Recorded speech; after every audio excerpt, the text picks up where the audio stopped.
Online టెస్ట్లోనే final అయిపోయావు. ఇది just formality. తెలుసు. ఎలా? ఐటీ ఫీల్డ్లో లేడీస్ని బాగా నమ్ముతారు కదా. కరెక్టే. మీరు మా కంపెనీ నుంచి ఏం ఎక్స్పెక్ట్ చేస్తున్నారు? టైంకి శాలరీ, ఓ నైస్ జోక్. ఇంకా? మీ ఆస్తిపాస్తులు. హ్మ్? జోక్. ఓ జోకా, సూపర్. మీ ఆడవాళ్ళు అడిగితే మా అబ్బాయిలు ప్రాణాలు ఇస్తారు. ఈ ఆస్తిపాస్తులు ఎంత?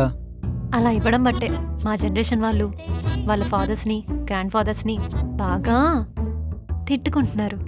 ఆ, మీరు ఈ జాబ్ ఎందుకు చేయాలనుకుంటున్నారు? శాలరీ కోసం. డబ్బు అంటే అంత ఇష్టమా? ఎవ్వరూ ఒప్పుకొని నిజం చెప్పనా? చెప్పండి. ఇష్టమే. ఓకే. మీరు ఈ కంపెనీ పట్ల లాయల్గా ఉంటారా? మీరు ఈ దేశం పట్ల లాయల్టీగా ఉంటారా? మ్మ్. మ్మ్. మీది ఏ లాయల్టీ అయితే నాది అదే.